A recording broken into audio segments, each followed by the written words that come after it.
Social మీడియాలో నా అన్వేష్ గారు చేసిన రికార్డెడ్ వీడియో మీరు చూసే ఉంటారు. హిందూ పురాణాలలో మహిళలపై కూడా రేప్ అటెంప్టులు జరిగాయని ఒక ఇద్దరు పేర్లు కూడా ఆయన తీశారు. సో అది కనీసం అలా మాట్లాడడం కూడా నాకు ఇష్టం లేక నేను అది తీయలేకపోతున్నాను. ఏం చెప్తారు? ఇప్పుడు అదే కదండి, ఫస్ట్ నుంచి మన పురాణాల నుంచి చూసినామనంటే ఒక బహిరంగ సభలో లేడీస్ చీర ఇప్పిన ద్రౌపది ఉన్నాయి, ఆయన పెళ్ళాన్ని అమ్మిన దాక్తాలు ఉన్నాయి, తాకట్టు పెట్టిన దాక్తాలు ఉన్నాయి. అంటే ప్రతి పుట్టినప్పటి నుంచి మనోళ్ళకి ఏమంటే ఆడదాన్ని ఒక వస్తువు రాగా చూడడం అలవాటు అయిపోయింది.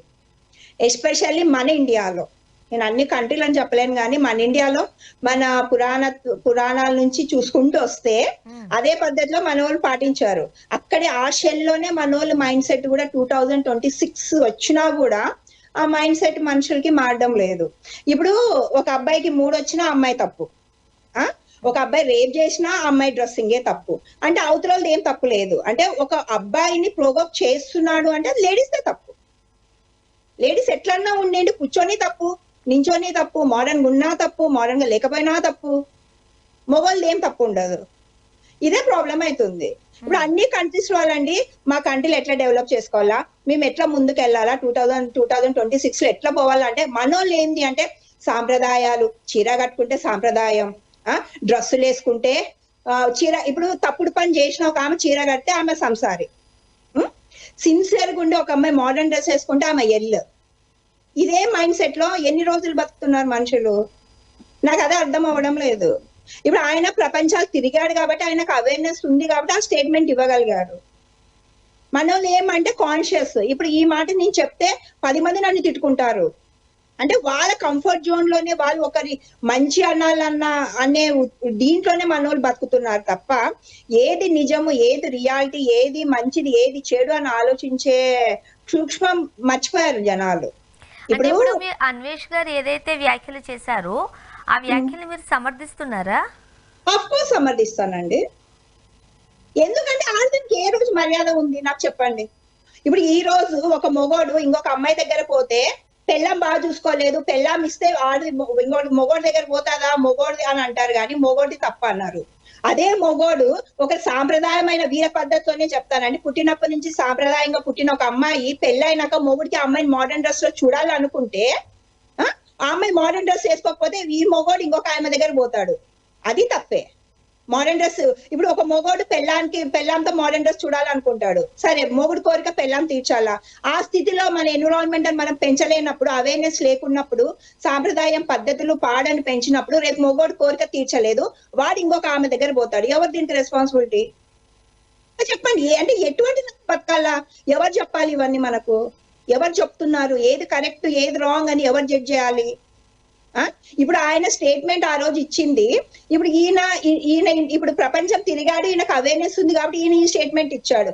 మన ఇండియాలో వాళ్ళు మొన్న శివాజీ గారు ఏమన్నాడు, పద్ధతిగా చీరలు కట్టుకోండి అమ్మా అంటున్నాడు. ఆయనకు అది ఇప్పుడు చీరలు కట్టుకునే వాళ్ళు ఆయనకి ఇష్టం, దట్స్ ఇట్. కానీ అందరూ చీరలు కట్టుకోమనే రైట్ ఆయనకు లేదు కదా. ఇప్పుడు అందరు చీరలు కట్టుకోవాలా? మన ఇండియన్ డ్రెస్ కోడ్ శారీస్ అన్నప్పుడు ప్రభుత్వాలు పెట్టాలా? మన ఇండియాలో చీరలు తప్ప వేరే డ్రెస్సులు వేసుకోకూడదు, వేసుకుంటే చట్టరీత్యా నేరం అని పెట్టాల, రూల్ అది పెట్టాల. ఇప్పుడు శివాజీ రాజా గారు అన్న వ్యాఖ్యలకి సంబంధించి నా అన్వేష్ గారు ఇప్పుడు చీర కట్టుకుంటేనే సాంప్రదాయబద్ధంగా ఉన్నట్టు, మహిళలు చీర కట్టుబొట్లో ఉంటేనే అబ్బాయిలు ప్రొవోక్ అవ్వరు,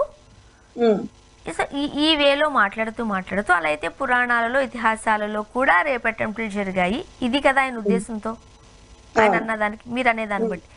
ఇప్పుడు ఒక మహిళ గురించి మాట్లాడే అర్హత, వాళ్ళు వేసుకునే డ్రెస్సింగ్ గురించి మాట్లాడే అర్హత ఎవరికి లేదు. ఓకే ఓకే ఈ వెర్షన్లో తీసుకునేటప్పుడు దేవుళ్ళు దేవతలుగా పూజించే వాళ్ళను ఒక మతానికి సంబంధించి ఇతిహాసాలు పురాణాలు దీనిలో ఎందుకు బయటకు లాగుతున్నారు? ముఖ్యంగా ఒక మతానికి సంబంధించి ఎందుకు మాట్లాడుతున్నాడు ఆయన? మహిళల గురించి కదా మాట్లాడాలి. ఇప్పుడు పాయింట్ అది కదా, ఆయన ఉద్దేశం అది కాదు. అంటే ఇప్పుడు నువ్వు చెప్తున్నావు కదా పురాణాలు ఎందుకు తీసుకొచ్చాడు అంటే అప్పుడు అందరు సాంప్రదాయంగా చీర కట్టుకునేటోళ్ళు, అప్పుడు మోడర్న్ డ్రెస్సులు తక్కువ వేసుకునేటోళ్ళు. అప్పుడు కూడా రేపులు జరిగాయి. అంటే అంత సాంప్రదాయంగా డ్రెస్సులు వేసుకున్నా కూడా రేపులు ఎందుకు జరిగాయి అన్నది ఆయన చెప్పే ఇంటెన్షన్ అది. అంటే దేవతని తీసుకొస్తున్నారు, ఒక మతాన్ని తీసుకొస్తున్నారు అన్నది పాయింట్ కాదు. ఇప్పుడు ఒక మతమోలే ఈ చీరలు కట్టుకోవాలని రూల్ ఏమన్నా ఉందా? ఒక మతమోలే ఈ తిండి తినాలని రూల్ ఏమన్నా ఉందా? అవన్నీ మనం పెట్టుకున్నాం. మన కంఫర్ట్ జోన్స్ మనం పెట్టుకున్నవి. అవి ఎక్కడ చట్టాల్లో లేవే. మనుషులు పాటించాల్సింది చట్టాలని. మనం ఎప్పుడో పురాణత కాలం నుంచి వచ్చిన ఒక మూఢత్వాన్ని భరించుకుంటూ కొద్దిమంది పాటిస్తున్నారు. ఈ రోజుకి మూఢత్వంలో బతుకుతున్నారు. వాళ్ళు ఇప్పుడు వాళ్ళది కరెక్ట్ అని అంటే అది నేను అగ్రి చేయలేను కదా. ప్రభుత్వం వైజ్ గా what is legal, what is illegal అన్న దాని మీదే మనం పోవాలి. 2026 లో ఉన్నప్పుడు మనకి ఇల్లీగల్ ఉంది అన్నప్పుడు ప్రభుత్వాలే చెప్తాయి. మనుషులు ఎవరు చెప్పడానికి? కదా, వాళ్ళు ఎంత వరకు పరిమితము వాళ్ళకు. అదే ఏ దాని మీద మనుషులు ఎవరు చెప్పడానికి అన్నప్పుడు ఒక వర్గానికి సంబంధించిన మనోభావాలను దెబ్బతీసే హక్కు వేరే వాళ్ళకి ఎవరిచ్చారు? ఇప్పుడు మనోభావాలు అంటే అండి ప్రతి ఒక్కరు మనం ఇక్కడ జనరలైజ్ చేసి చూడాలనంటే మనుషులు అంటే మనం రెస్పెక్ట్ ఇచ్చుకోవడం మర్చిపోయినాం ఫస్ట్ ఆఫ్ ఆల్. ఇప్పుడు కులాల నుంచి రెస్పెక్ట్ ఇవ్వడం స్టార్ట్ చేసాం, మతాల నుంచి రెస్పెక్ట్ ఇవ్వడం స్టార్ట్ చేసాం. ఈ క్యాస్టిజము మనుషులే కదండి, ప్రతి ఒక్కరికి అన్నమే తింటాం, ప్రతి ఒక్కరికి రక్తమే ఉంటది. ఇప్పుడు ఇక్కడ చూడాల్సింది ఏంటి అని అంటే ఆడ మగ, మంచి చెడు, పేదోళ్ళు గొప్పోళ్ళు ఇలా జనరలైజ్ చేసుకుంటే అప్పుడు మనం డెవలప్ అవడానికి చాలా వరకు ఛాన్సులు ఉంటాయి. ఈ రోజు కూడా 2026 లో కూడా మతాలు చూడాల్సిన అవసరం ఎవరికి ఉంది? ఇప్పుడు రాజకీయ నాయకులు కానీ ఫిలిం యాక్టర్లు కూడా చూడండి, వాళ్ళ పిల్లలకు కూడా కులాంతర వివాహాలు చేస్తున్నారు. ఎందుకు? సొసైటీని మార్చాలని ఒక స్టెప్ వేస్తున్నారు. అది ఇప్పటికీ మన వాళ్ళు అదే పట్టుకొని అదే కులాంతాలు చేసుకుంటూ ఇప్పుడు సినిమాలు కూడా ఎట్లా తీస్తున్నారు అని అంటే ఇప్పటికీ హానర్ కిల్లింగ్స్ ఉన్నాయి. ఇవన్నీ ఎందుకు చూపిస్తున్నారు? సినిమాలు కూడా మారాలి. ఇప్పుడు మీరు అంటున్నారండి డ్రెస్సింగ్ అంటున్నారు. ఈ రోజు ఐటమ్ సాంగ్ ఒక లేడీని చూపిస్తున్నారు, ఒక మొగోడు 10 మంది మొగోళ్ళ ముందర ఒక ఆడది బట్టలు ఇప్పుకొని డాన్స్ వేసేది సినిమాలో చూపిస్తున్నారు. అవునా?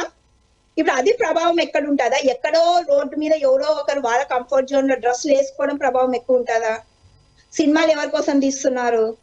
ఎవరు దాంట్లో ఎక్స్పోజింగ్ చేయమని జనాలు అడిగారా? వాళ్ళు ఏం తీస్తే అది మూసుకొని చూసే జనాలు ఉన్నప్పుడు ఎందుకు చేస్తున్నారు ఇవన్నీ సినిమాలు? ఇప్పుడు మీరు నమ్ముతారా లేదా అండి, నాకు ఒక ఆయన ఊరి పెద్ద ఒక అతను పబ్బుల్లో అన్ని ఇప్పుకొని తిరుగుతారంట కదమ్మా అన్నాడు. నాలెడ్జ్ లేదు వాళ్ళకు. నేను అన్నా లేదు సార్, అంత సీన్ ఉండదు. పబ్బులో పోవాలంటే దానికి ఒక పెద్ద ప్రాసెస్ ఉంటది. సినిమాలో చూపిస్తారు. అంటే సినిమాలు ఏంటంటే ఇప్పుడు ఒక అమ్మాయి వస్తేనే మందు తాగిపిచ్చి చేయి పట్టుకొని రూమ్ తీసుకొని పోతే అందరు పబ్బుకు పోయే వాళ్ళందరూ ఇలానే ఉంటారు అనుకొని ఆఫ్ మైండ్ సెట్ ఇట్లానే ఉంది జనాలకి. ఎందుకంటే వాళ్ళకి సినిమాలో టైం ఉండదు అంత లాక్ చేసి చూపించడానికి. ఒక షార్ట్ కట్ లో ఒక సీన్ చేస్తే జనాలు ఏమనుకుంటున్నారు, ఓహో ఆడవాళ్ళు ప్రతి ఒక్కరు ఇలానే ఉంటున్నారు, పబ్బు పోయే అమ్మాయిలు అందరూ ఇలానే చేస్తున్నారు అనుకుంటారు. మళ్ళీ అది అంటే వాళ్ళు అనుకోవడము నిజమా? ఇలా ఇలా చూపించిన వాళ్ళది నిజమా? ఇలా జరుగుతుంది అన్నది నిజమా? ఏది రియాలిటీ? ఎవరు జడ్జ్ చేస్తారు దీన్ని? రియాలిటీ, వాట్ ఈస్ రియాలిటీ అనేది ఎవరు జడ్జ్ చేస్తారు? అంటే పబ్బుకు పోయే వాళ్ళందరూ ఎల్లులు ఇప్పుడు అంటే ఎవరితో పెడితే వాళ్ళతో పోయి పడుకుంటారా? అలా చూపిస్తున్నారు సినిమాల్లో. ఇప్పుడు ఎవరిది తప్పు? సొసైటీ ఎవరి వల్ల ప్రభావం అవుతుంది?